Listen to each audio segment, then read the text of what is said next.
I've spoken a lot lately about collecting physical media, literally getting away from those reliance on the streaming services, which are only going to increase in the future, and our reliance is going to be so attached to it that we're going to feel we have no choice but to keep subscribing and hemorrhaging money and our freedom. So I think it's a great time right now, with everything being as cheap as it is, to get into physical media.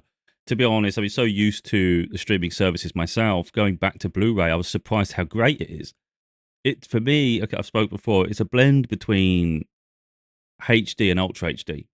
It's it's supposed to be HD because the quality of the actual footage, it's superior to normal HD on your TV, on your TV shows. It looks incredible, and it's cheap, like really cheap at the moment. Um, so we spoke about that so much about, acquiring, but there's pitfalls within this, and it's really important to, I think, clarify that. Collecting can get as addictive as gambling. It's a form of, in a way, it is in form of gambling, except you're hoarding in a way. Some people call sell things after, but it's that not wanting to miss out on things. It can drive you to madness, really, and it's almost like you complete one project and then you immediately think, oh yeah, I'm going to get that, and it can snowball because you've got, for instance, you might get a TV series or a movie franchise series, and all of a sudden you just go, wait a minute, I like that actor, I'm going to go and look up this one. Oh yeah, I need that, or I want to replace this DVD for now Blu-ray, I want to upgrade everything, maybe even go higher than that and go 4K. But it's knowing when to stop, because there's always going to be a deal. So the problem is that you're always hemorrhaging money, so we do have to find a balance and hold ourselves accountable. Um, and that is really hard. In all honesty, it's really hard because it stretches you. I think especially when, like for instance, someone like me who's collecting multiple formats. I've just literally grabbed a VHS player out of one of my covers. I was like, I'm going to see if I can get if this works. Let's check it out. And then I found a load of videotapes. I've thrown some in the past when I relocated, but they worked, and I was like, this is great because to be honest, my VHS player, it was a very good one back in the day. I didn't go cheap with it. And I think it's got 4 heads or 6 heads or something, so I knew the quality's better. So it's a really nice one. It should last a while. But of course, that means now I've got Blu-rays to collect, um, and VHS, because there's so many movies that are on video that never transitioned to DVD, let alone Blu-ray, and some never even made it to the streaming platforms. So there's literally an awful lot of video content out there on videotapes that you wouldn't even see ever again, for pretty much, unless you go down that path. So, I've got a HDMI to a SCART to HDMI adapter for my video player because my TV doesn't have a SCART socket. Within that, it's got an upscaling 720p, 1080p. It's got a switch. Don't know why you'd use the 720. So straight away I put on 1080p, and to be honest, the picture quality doesn't look too bad considering the age of the machinery and things. Of course, not HD, but it's still not. It's watchable. The difference really was the fact that I think the sound more or less is mono rather than stereo. So there's a level of flatness to the audio. But I digress. But just it's something else for me to be collecting. I've also collected CDs and started collecting vinyls. You see, so you see where it goes. It starts to go out all over the place. Whatever your mind's focused on, you're collecting. Video games, I've stopped buying them for the time being because it's like, this is crazy. So there is a level of self-control that's definitely needed, and it needs to be addressed because it will destroy you. It will destroy your finances, could end up destroying relationships if you're in them, and also you end up this clutter, and it will become overwhelming. It's like, almost like, don't lose sight of what you're doing in the first place. Like, I would love to replace all my DVDs for Blu-rays, for instance, but I do look at it and recognize that's going to be an expensive process all at once. That's a bit mad. You don't need to do it overnight. You built your collection over time, so you don't have to replace it all immediately. Um, so then it becomes a question of, do I spend, when I do buy Blu-rays, for instance, do I buy new Blu-rays, like the new ones I don't own already, or do I just or is it an upgrade from the DVDs? But it also goes another way. Is we tend to have places where we prefer to buy our content. So maybe it's online at Amazon, maybe it's at boot sales, all sorts of things. So maybe buy new or you buy used, but we tend to have stores we prefer. But what's really important is you have an open mind. If you stay with one store specifically, even if most of the time there's good deals, you may miss out on a really good deal too. And one thing I think if the price is very close between used and new, you should go new. Because the problem really is, if everybody just goes used and they're determined to just go used, the buying market for new is going to be reduced. And then it may actually kill the medium altogether because there's no profit within it. When understand someone already bought that and you're just buying it off them, I get it. But the problem is if we rely on that ecosystem and no one buy, and very rarely does someone buy something new, they're going to stop producing the content for them, and then we'll lose discs. So there is a problem with that. So I think if it's only like a couple of pounds or a couple of dollars difference, I'd say go new. So what happened with me personally, as I was scouring around, I was looking at the place I normally shop for my used Blu-rays because I get good deal. They do a really good deal, 4 for a fiver or 4 for £8. So it really depends on what they consider the tiers. Not everything's included in them. So for instance, there's some films that just don't quite make the cut and you have to pay a little bit more. But as I try to keep it at the moment, try and keep it within that band, unless they're saying I really, really want. So I was just browsing around Amazon. Now, bear in mind, I usually spend £8 or £5, maybe a couple of times. So it makes maybe the basket ends up about £16, £12. It is what it is. So then I was just scouring at Amazon randomly, just looking up certain films, I think, because I knew they weren't on the used market or they were too dear on used. It wasn't making much sense. And I happened to pass two really good deals. You got Spider-Man No Way Home, and that's only £4 brand new. So it's like, wait a minute. Even if it's like a pound or two cheaper through the other site, come on, that's brand new. It's like support the ecosystem, and it's definitely pristine. And the other one was Maleficent. The second one, I haven't even seen it. I know it's on Disney Plus and all that, but that's my whole point is I'm trying to get away from the streaming services. So if I can acquire cheaply a lot of the content that's there, then I can cancel the subscription.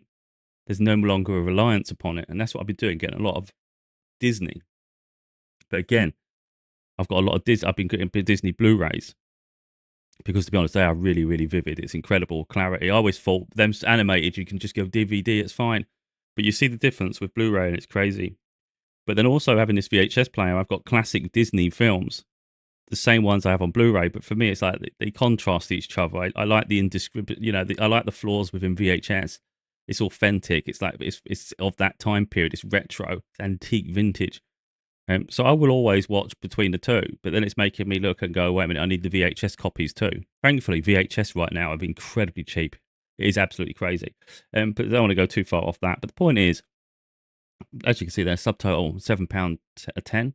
So for two brand new Blu-rays, £7.10. And I'm like, okay, so that shows there's an importance to, I think, keep ourselves open-minded. Don't just lose yourself in the used market. Don't just stay on a used platform and just go mad there and not branch out, because we have to look around. So being expansive with where we source our content is going to be really important, especially the more you save, the more you can spend. So if you have a budget, for instance, of £50 a month on buying things, of course you want to get as much for your money as you can. It just makes sense because you're getting more products. So something else I thought Sons of Anarchy. That'd be cool to get on box set. I haven't got that. Haven't watched it in years, but I just thought, again, it's all these little ways to come away from the streaming services. So I went to my usual place where I usually get good deals. Sons of Anarchy. You looked around. I was like, I want Blu-ray, for instance. If you get it DVD, if it has to be DVD, you put up with it. But if I can get Blu-rays at this point, I don't want to sort of having to go too far back and forth. I wouldn't want to have to upgrade it in the future. So I was looking around, and this is where you find the deals. This is why it's really important you sort of take your time to think. Don't be impulsive. This one's a bit different, but for instance, it's selling season 2 there and season 1 there. So that's £4 plus £5.50. So literally £9.50 for the 2 seasons. Or next to it, there's one that says complete seasons 1 and 2. And that's only £5. So you could pay £9.50, £9.60, whatever it is, for 2 separate ones, or you save half of that by just saying £5.5 for 1 and 2. It's literally cheaper than 1 on its own. That doesn't make sense. So think about that. You're doing all those. It's got available. You've got 1, 2, and then it's missing 3. I'm noticing. Okay, it's missing 3. So I'm like, okay, but I weren't thinking about that. I was thinking more along the line of the costs. Like, this is adding up a little bit here. Then I went on Amazon. How much is the actual box set genuinely? Because I haven't looked. I was like, bloody hell. Okay, so we're at £50 and 67.99. So £50 for DVD, £68 nearly for Blu-ray. I was like, bloody hell, that's an expensive box set. So all of a sudden, these prices on like where I go, Music Magpie, for instance, that's cheap. That's good. Then I went to CEX, which is another used retailer, and it was like, this is even better. This is crazy. So again, you go 1 to 7 Blu-ray, £32. You go, well, okay, that ain't so bad considering it was literally £67 brand new. So 32 is not sounding too bad, but in your head you're trying to work it out. So I've found a couple of things here. The £30 one here, £2 cheaper as DVD, but that's a waste of time. You may as well go Blu-ray. I don't know if there's a way to minimise this to Blu-ray because it'd be a lot bigger and easier. Don't think you can. Oh yeah, Blu-ray. That'd be easier for me. There you go. Okay, this is better. So season 1 to 7 is £32. There's a box set over here that's £15, so it's literally less than half price. So let's just say half price to make it simple. It's half price and you're only missing 2 seasons. The seasons that are missing is season 6 for £4, season 7 for £4. So that's £8 on top of the 15. So you're looking around about, I think, 23. I think it's 20. That'd be, if you bought it separately, bought season 1 to 5 on it as a bundle there, box set, and then you bought 6 and 7, you're at 23 rather than the £32 for the actual box set, which I think makes sense. You don't need it confined to one box. Then I found an even better deal. Season 1 to 5 was £15. And it's like right next to it, if you look, the season 1 to 4 is £6. You're like, what? That's £9 cheaper. It's only missing one season. Well, how much is season 5 the one it's missing? Season 5 is £2.50. So you're like, what? If I buy 1 to 4 and then buy 5, that takes it up to £8.50 rather than the £15. And then all we need is 6 and 7. So effectively, I think I'm not sure if I've added it to the basket at this point. But anyway, we can just do the maths here. So 1 to 4, we got 6. Then we got £2.50. And where's the other one? 1 to 4, 5. And then we need 6 and 7. Oh, okay, 6 and 7 is 8. Oh, it's easy enough. We got 8 plus the 6. So we're at 14, is it? I'm getting lost with numbers. Yeah, 14 plus 5 that's missing, £16.50. £16.50. If I buy the box set used here, it's £32. If I buy it in the way I've just done it, it's £16.50. So it's half the price near enough. And weirdly enough, the box set next to it, the one that had 1 to 5, was £15. So how does that make sense? You know what I mean? So like, look, let me see if it works. I'm not sure if I've already added them all. That's the problem. So 1 to 4, we add 5, we add 6, and we add 7. That takes us up to the full box set. Yeah, full box set, 18. Wait a minute, I might have had something wrong. I've got a film in here. Right, £16.50 for all of it that way, the way I've just done it. 1 to 4, 5, 6, and 7. That's £16.50. If we move, let's do this one now. Let's do 1 to 5. View the basket. So we had £16.50 my way. Instead of getting the 1 to 4 box set, and you get the 1 to 5, and then we take off 5 as well, you're at £23. So we've gone from £16.50 to now £23. And of course, if you was to take all that off and then just get the big box set because you can't be bothered, it's £32. But effectively, if you just by taking a little bit of time to put the pieces of the puzzle together, you save an awful lot. And effectively, you've saved half the price of the actual the main box on its own. And it allows you then to get another series or a lot more DVDs, a lot more Blu-rays, even music. So you literally can mix it all up. And that's just one example. The fact that you've gone from £67 brand new for the Sons of Anarchy on Blu-ray to getting it for £16.50 just by being a bit more intelligent with it. Now, there are delivery fees with CEX, but it's also free to have it delivered to your nearest store. And there's an awful lot of them around the country, so it's bound to people are bound to have them somewhere near them. And that's literally, and that's part of the process, you know. It's doing the search, doing the hunt. For instance, but again, it's all going to depend on where you're available. Like, I'm not on social media too much. I'm not on Facebook, so I don't have Facebook Marketplace and all that, and I'm not joining it just for that. I just won't do it because I hate social media that much that I will not put myself there, even if it means I can get a deal. I don't care enough. Um, so the only places, for instance, if I'm going to buy VHS tapes, it's going to be solely really eBay. If I was to ever go to a boot sale, which I can't see me doing, I think especially with the autumn now, I haven't been to a boot sale in years. Um, yeah, I don't. I find the prices are cheap enough on eBay. They're ridiculously cheap. If we just show an example a little bit, we've got a load of Disney films here. 5 Disney films. You've got Aladdin, Beauty and the Beast, Toy Story, the first one, Pocahontas, and Fantasia. £4.50 plus £3.70 delivery. If you just average it up, I think we're around about £9 delivered. You know, you'd think because they're such big films that they'll be worth a fortune, but there's so many Disney films out in existence, they actually can't make them a fortune. There's so much competition. So you actually end up getting some incredible deals. Um, Another one down here, £12.99. It's got Aladdin, Sword in the Stone, Lion King, Toy Story. Not sure what that one says. Peter Pan. Um, and I see this all the time. You know, you pick a specific VHS movie and you can get it literally for £1 plus delivery, £2 plus delivery. And you're like, what on earth is going on here? But like I said, you can get yourself caught up in a rabbit hole because you don't know when to stop. There is that fear of missing out, and it's like, because especially when it's places like eBay, for instance, you know, the other shops, yeah, if they run out of stock, it means you might have to wait for stock to come back in. So that, you know, because that's how those used shops work. You know, if it runs out, you just got to wait for someone to trade it in again. So you are aware there's limited stock all the time, but realistically, the prices don't fluctuate too heavily. You know, when it's in, it'll be that price roughly. With eBay, it's like, you really do worry if you miss that deal. Is there going to be another deal like it, or is the condition going to be like, you know? So you are on edge, and you naturally want to do it. And the same with Amazon though, because like I said, that deal I had on Amazon with these films, like, how long are they that price? Is that normal? And I've seen things like this as well, where they've even doing some 4K ones that are actually quite cheap. And I thought that I didn't realize that, because some 4Ks are releasing at like £25, and I think that just puts everyone off. Um, But I think realistically, it's have an idea of what it is you're looking for as well, and stay committed to that.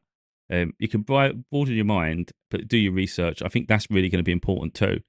Um, you know, like I said, I keep thinking I found deals. I got there's a couple of Marvel films I bought, the Avengers, I think. But then I went on Amazon and I'm like, wait a minute, that wasn't such a great. It was a good deal because it was a bundle. Like I said, the 4 for £8 and the 4 for 5. They're great. But then I'm coming on here and I'm like, wait a minute, it's only like £4 brand new on its own. Now I understand you buy 2 brand new movies at £4 each. It's £8 for 2 when you could have got four used ones instead of the 2. But like I said, I think sometimes it's worth the sacrifice to support the format. Effectively, if we all just keep going used, though, we're not supporting the format. We're building our collection, but you know, I think it's important to contribute a little bit too. Um, anyway, it's personal preference. It's like I'll mix and match where I can, but I have to be regimented with how I'm spending, because otherwise I'm going to find myself in a pit of despair. It'd be absolutely surreal. You just constantly have deliveries coming to your door, because when it comes to collecting, there's always something to collect. It's just a reality, you know. Something will pop in your mind. Like, for instance, I was just thinking of Tom Hardy films. I was like, oh, I like Tom Hardy.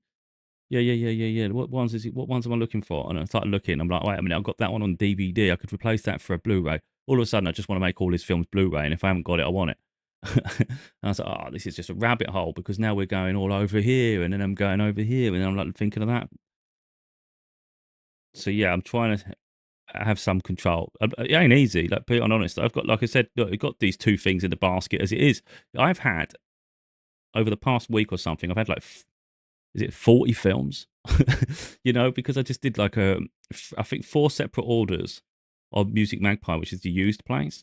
And like I said, because they're so cheap though, it was like 4 for a fiver and things, you know. It's like you spend £12 that time, you spend £15 that time, £20 that time.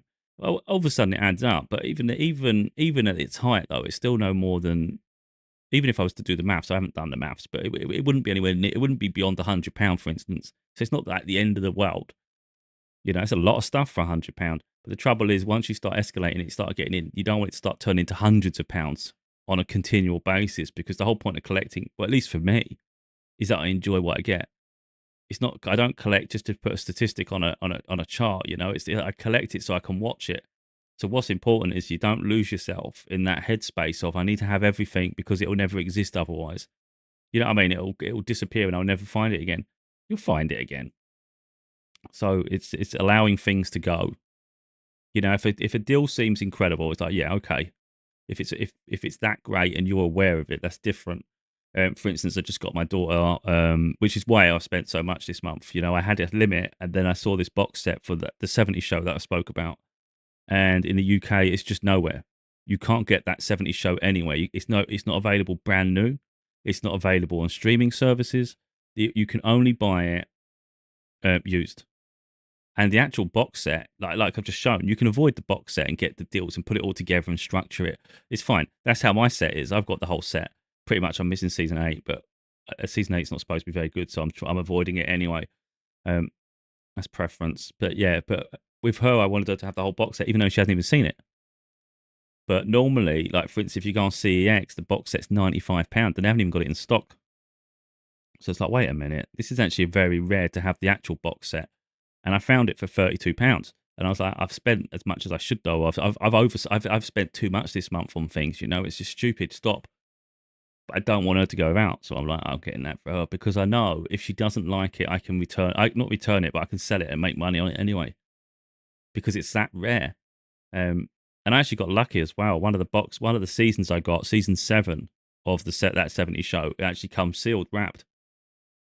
So I'm like, wait a minute, I don't know. Should I hold it? Will it hold value in the future? Should I just keep hold of that? It only cost me maybe £7, £8 at the most for that season again. So maybe it's worth keeping it sealed and then buy another copy. So then I've got a sealed copy for the future. Who knows? Yeah, it might be a stupid thing, but when it's not available anymore and it all becomes so rare, you don't know what the value is going to be. Um, So yeah, like I said, sometimes you see a deal and you're like, I can't pass that up. You know, I want her to have the DVD, the set, and I know what she's like. She watches, even if I just bought a season 1 out of the kindness of my heart, she'll run through that in the same way I do, and she'll be like, I really, really want to watch the rest, and I'll feel guilty thinking, I want to give you everything. So in the end, it actually worked out better just to get her that anyway. But like I say, it was such a deal that I couldn't pass it up. So if you see a deal like that, sometimes it's worth jumping on it, but it's not allowing yourself to jump on that too often because you will literally find yourself skint and then stressed at what you've just done. But like I say, the ability to stop is going to be a skill in itself because even I'm having to learn the art myself, and I'm not saying I'm winning that battle at all because there's too much I want. Um, like I say, I've been collecting a lot of films that I'm trying to finish sets that I have because I was buying digital before on the digital stores like Prime Video. I was buying the actual thing to own, but now I'm recognizing that that you don't truly own them, and I'm not putting any more money into it. But of course, so I'm trying to replace. If I've got films there, I'm trying to find a physical copy really, so then I'm never leaning on it again. That's kind of where my head's going. But like I said, I'm collecting Disney films, and that sends you down a rabbit hole because you've got the live action films, you've got the animated movies. It goes all over the place, plus all the other stuff. So yeah, my mind is going a bit all crazy at the minute. So realistically, sometimes the best thing you can do is to actually just not open any stores. It's out of mind, out of that out of mind thing. It's just better because if you don't open them, you're not going to be tempted. If you're curious and just have a look, just out of curiosity, you may if you're an addictive personality, a bit like I am, you may find yourself going down yet another rabbit hole. And you've got another order coming. And it's not the fact that it's only £12, it's only £8. I had an order earlier and I was like, no, do you actually need them right now? And you're thinking, shit, they might go out of stock because one of them says there's only one in stock and the other one says there's 2 in stock. And you're thinking, well, it probably makes sense that I do get it though, because there is only a couple in stock. In the end, I just shut the app because I was like, you need to control yourself because do you need that right now? And it was like, no. Well, then why make yourself suffer in the meantime? Because you've overspent already. Don't hemorrhage now, but there is a level of self-control. And like I said, if you don't open the app or the websites, you're not going to be tempted by it. And then you can literally just appreciate what you got. So self-control is huge. But like I just showed there, do your research. If you're interested in something, scour the internet a little bit. I think it's important to find places you trust. Because you want to be able to be comfortable with the quality.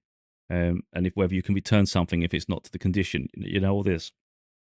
Because, for instance, if you go on eBay and let's say it's a similar price or you're just saving £1, it might have it on there, you can't return it. So if there's an issue with it, how easy is it to deal with it? Sometimes it's worth just going to the tried and tested because you have recourse. For instance, with CEX, they're great because they have a physical stores. So for Music Magpie, I don't know what their returns policy is like, but it's going to be a whole process of sending it back in the mail, waiting for that whole process to filter out.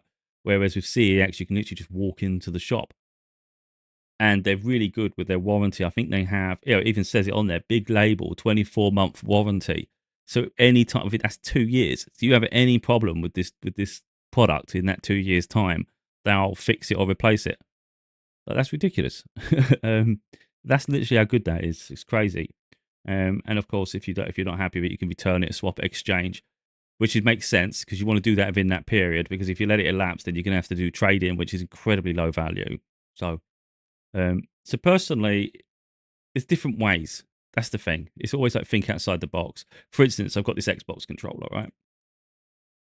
I've got an Xbox controller. I don't know what their price is for an Xbox controller. In fact, let's have a little look because this is where it gets interesting. We know. Let me see if I can do this. Load a new tab. Right, so we've got a blue Xbox. I think it's Series X controller. This is where things get a little bit different because first of all, we're talking about cash. We're talking about money. This is what I'm buying. But if you've got products you want to sell or trade in, it's like, wait a minute, I could sell it on eBay. You could try and sell it, see what you can get for it. I don't know. They're like £40 brand new at the cheapest, but sometimes they're 55. But overall, if you get it on sale, the best time you're going to get a brand new one is maybe £40. So it's going to be interesting. I don't think they're even showing the controllers, which is really a pain. I was hoping they would show me the controller. Series X controller. Yeah, accessories. It's going to be that. Oh, that's Xbox One. I'll forget it. It'd be similar. Let's just say it's this £41 one. It's not because mine's a Series X. Oh yeah, this one may be more along the line.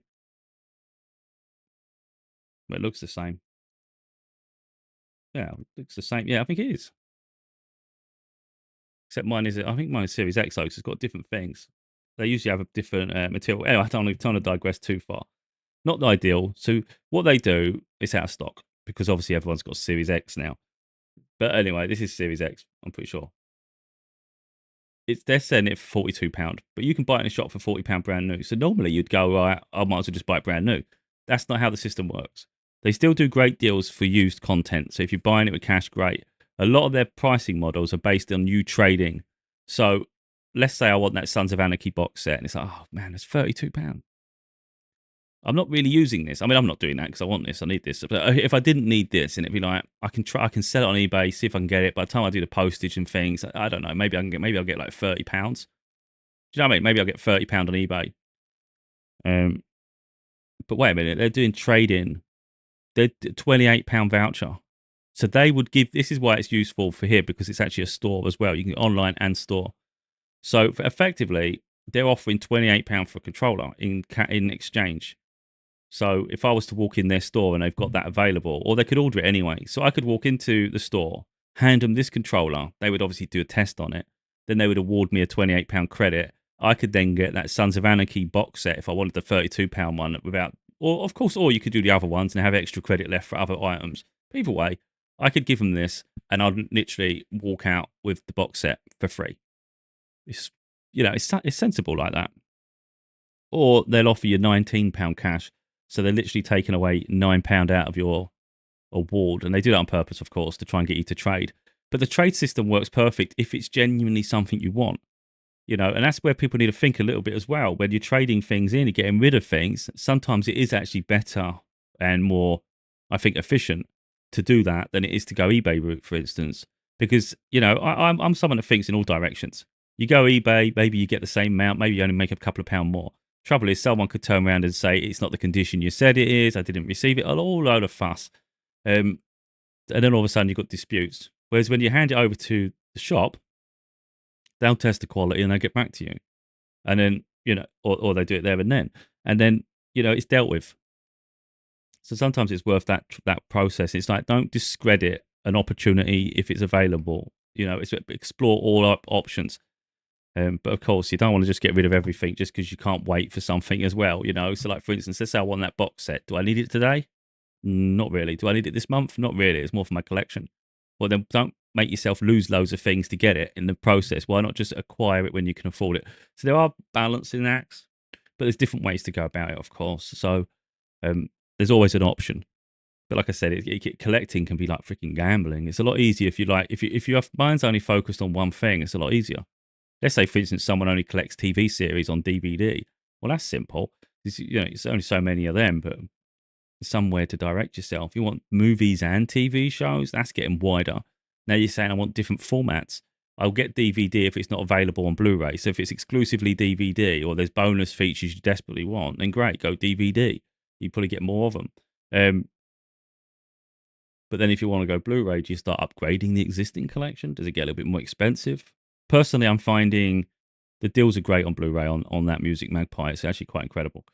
But then, like I said, now we're going further. Do we want VHS? Now, fortunately, VHS is cheap. Like I said, you can find it for £2 or so, but they do add quite heavy delivery fees.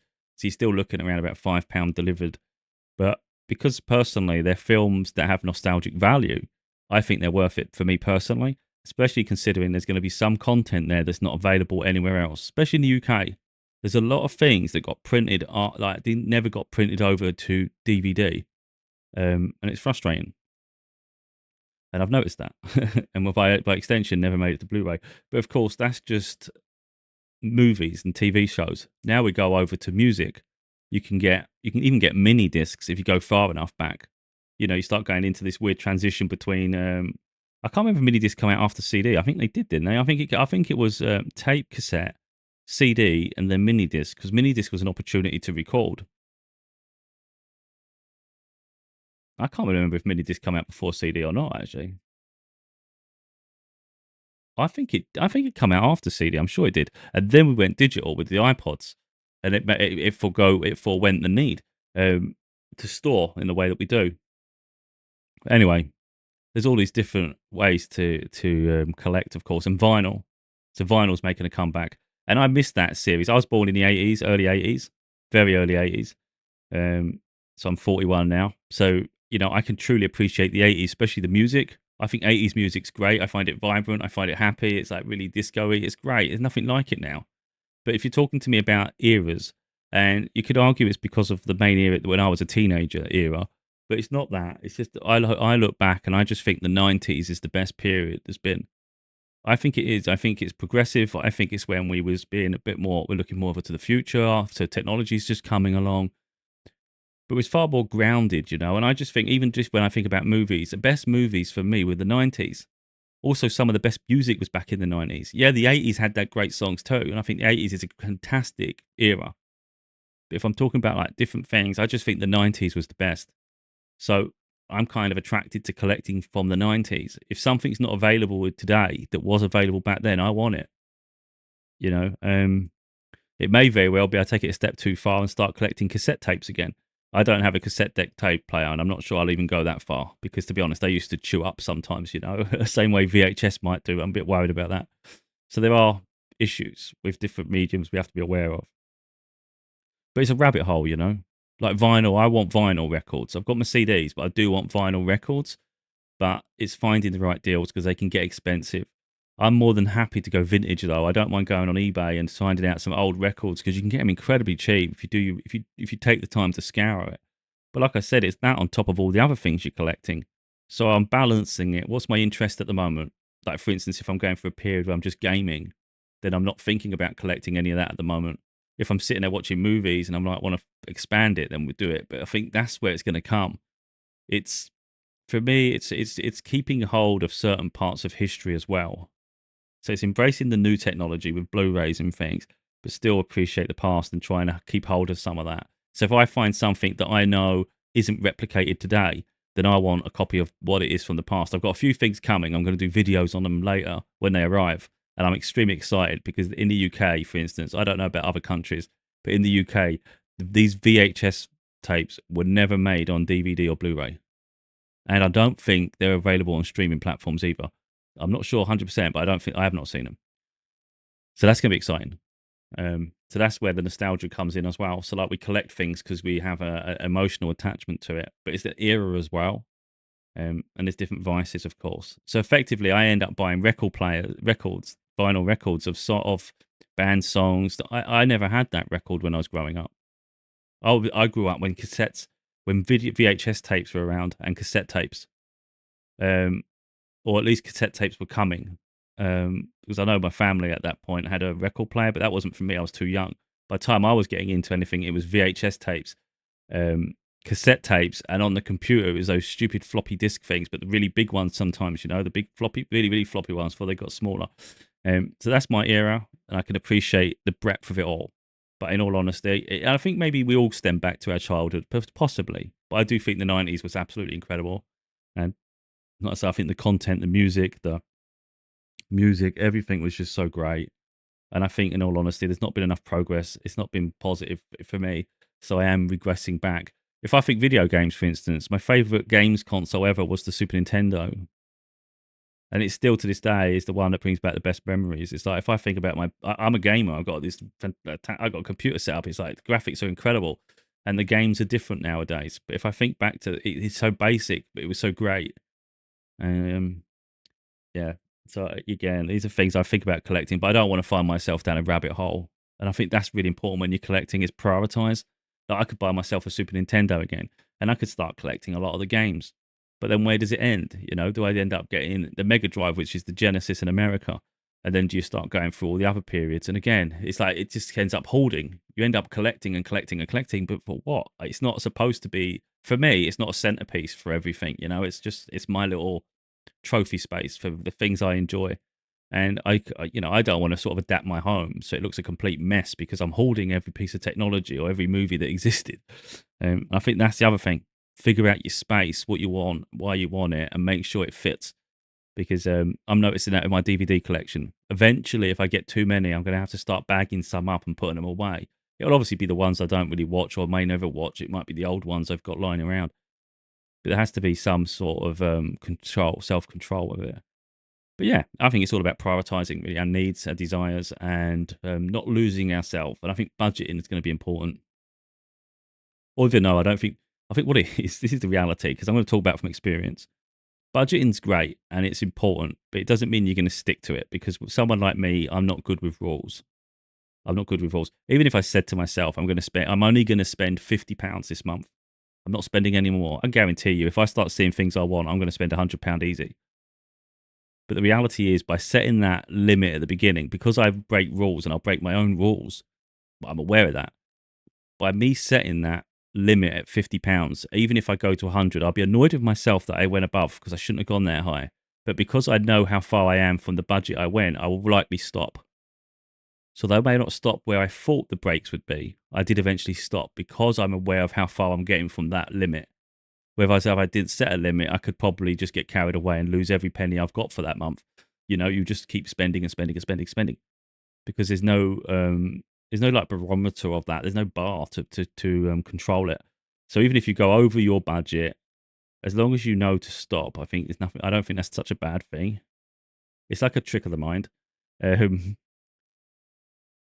but yeah, like I say, it can get out of control. And I think if you just focused on one thing, it's fine. But if you're like me and you've got other things, like I've spent thousands on games over the years. Like literally, I've got so many games, it's ridiculous. And I've had so many different platforms. And then, of course, then you start getting back into films, and it's like, oh my god, I'm going down a rabbit hole. But in all honesty, I like to see the physical collection. Whereas gaming nowadays, especially PC gaming, doesn't have a physical collection. We're stuck with this digital shit, and it's like that's annoying me now because that's a lot of money sitting there that can't be. I can't do anything with it. I miss having the boxes on the shelves and things. And thankfully, you can still do it with your movies. I think in the coming years, in all honesty, it'll fade away because the way streaming's taken over and the way video games have adapted, I think it's only it's inevitable that movies are going to go the same way. I think you may still have the cinema, you may not, but I think that was what happened. It'll be cinema and then stream straight to TV. You'll be able to buy it down like they're doing now with the premieres, where you can buy the films digitally and stream it live and all that stuff. And I think that's where it'll go. But if we can just keep hold of the things we need. The other thing I would do just before I finish is think ahead because that's what I'm doing.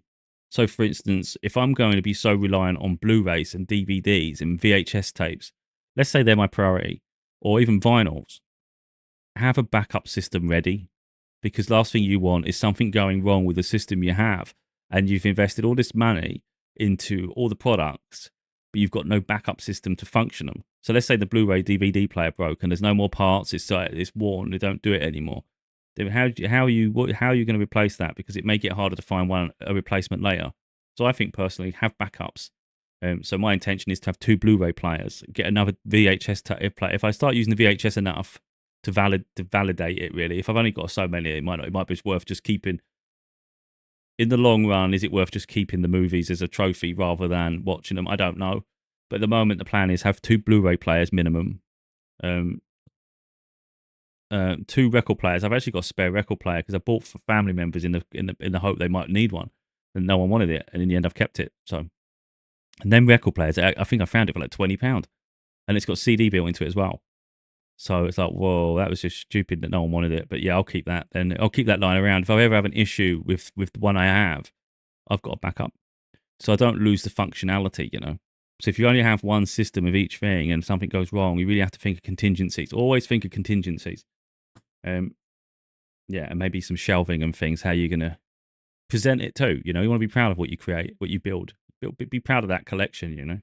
Make it an extension of yourself. Yeah, don't allow an addiction though to become a crisis in your life. And like I said, do your research. Check different places where you can source things, because of course, if you set a budget for the month, the more you save in one avenue, the more you have left to spend on the others. And it adds up, of course. But yeah, anyway, I thought I'd just share a few little tips I've got that I've been working on, and show that once you start going down that hot rabbit hole, though, it can get quite craving. You can get quite addicted with it fast. Quite addicted.